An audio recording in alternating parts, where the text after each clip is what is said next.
Lilipat na ako, guys. Next.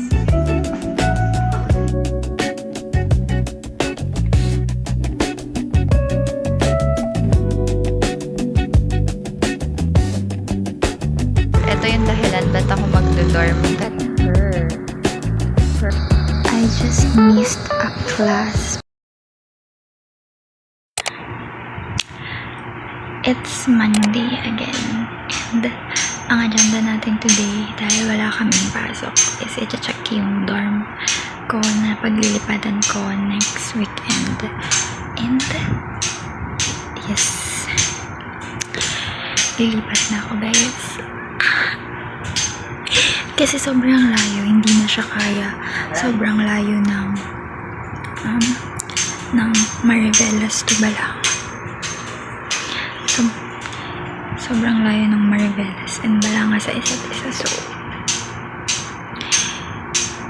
yun. Sana umaraw lang ng umaraw kasi wala, mahirap umulan. Pero dahil na-cancel na yung klase namin dahil sa ulan.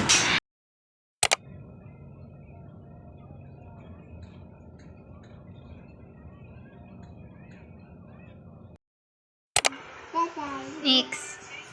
Bakit ka nga ulit tumigil sa law school? Di ba huwag na natin pag-usapan yan?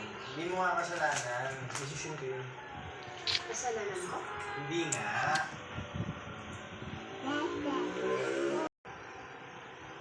Hindi na ako nabubuhay para sa sarili ko lang.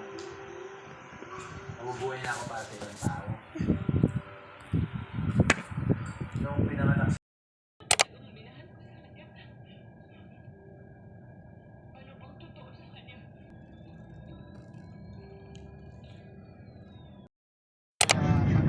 niya, gagawa ko kayo ng isang buwan, papatakin na lang doon kayo nakapunin na kapo.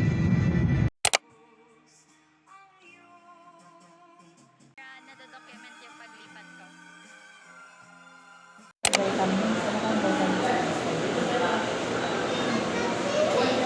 Bakit kaya ka bukas sa center? Ano pa?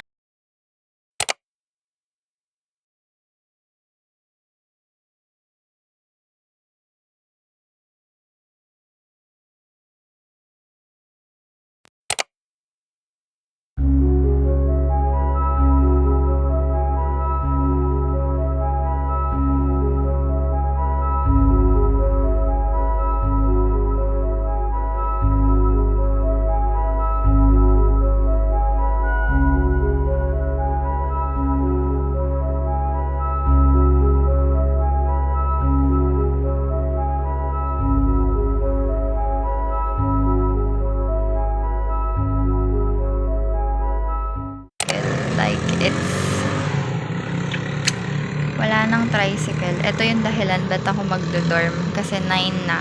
Tapos pag 9 na, wala nang tricycle papunta sa amin. So, yeah. Yung klase ko, uwian. This is the reason. Wala nang trike. Nasa shed ako pero walang tricycle. Nasa shed pero walang trike. Tama ba yun? Yun lang. Hindi naman gumagana tong headset ko. Bye. Current room situation. Grabe. Ito, andito na lahat ng damit ko. Ito yung folded table. And then, ito, panligo, panlaba. Tapos, cliff fan. Then, here is mga necessities. And then, dito, ilalagay ko yung mga food. So, let's go. Feel ko, ang ganda-ganda ng mug ko. Look at her. Right? Ayun na, meron siyang hindi mo siya mag-focus. But, yan. Merong parang cherries, then flowers details. Ayun ko, nagugustuhan ko yung mga ganitong yun. Cute niya, and pink siya. Baby pink. Pink siya sa paningin ko. And I love pink. And then, mug ko na siya pang init, mainit na tubig, tapos, malamig na tubig. Lahat na, all in all. Soft drinks. Kakahubos ko lang sa kanya. Nung Tuesday pa siya binili. tsaka yun. Balutin natin siya here. Yes. Ayan. Samahan niyo akong mag-ayos in 2 times. 2 times.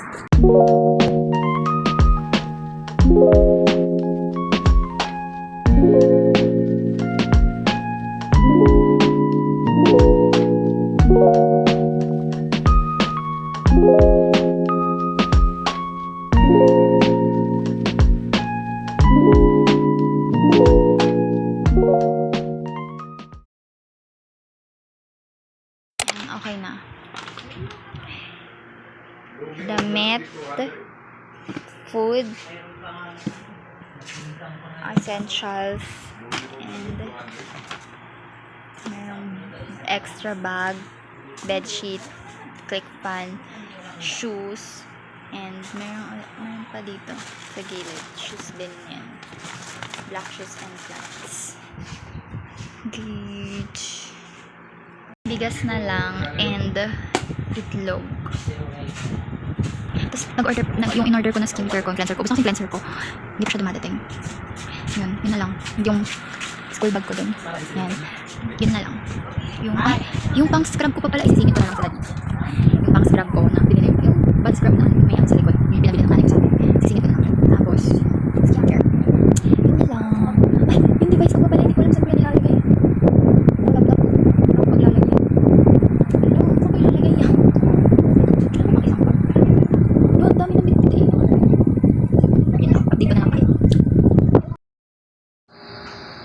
I just missed a class. Yung understanding the self namin. 6:30 kasi yun. Tapos saglit lang minute yung mga kaklase ko. Check na yan. Hindi ako naka-join. Kasi nga nag-aayos ako. Nakalimutan ko may 6 akong class. Nakakainis. Ano ba yan? Na-absenan ko siya. Ano? Na-stress ako. Wala tayong magagawa. Na-miss ko na eh. YOLO. Lesson learned. Nakaka-stress. Nakakatawa din siya at the same time. Pero ayun. Nainis ako. Hindi ko man lang naabutan yung meet. Saktong pagka ilang last film ko ng net dito. Last video ko na nagsasabi ako na tawag dito yung mga bibit-bitin ko ganun. Check. Nag-picture na sila. Nag-screenshot na sila ng meet. Hindi man lang ako naka-join. Pero okay lang. Isang klase lang naman na absent ko. Isa lang. At hindi naman siya major. Okay lang. Pero nakaka-stress pa din. Tapos may nakakahiya pang nangyari sa akin kahapon sa math class namin. Kasi bobo ako sa math eh. Aminado naman ako. Pero kasi, ayun. Basta nakakahiya siya. So yun, pero hindi naman nagbago yung tingin sa akin ng mga kaklase ko. Ako pa din to. Tanggap naman nila ako kahit bobo ako sa math. Wala na magagawa. Kaya ako nag-psychology. Nai-stress pa rin. Hindi ako may-stress. Okay lang. Isang klase lang yun. It will never define me. Isang klase lang na absent ko.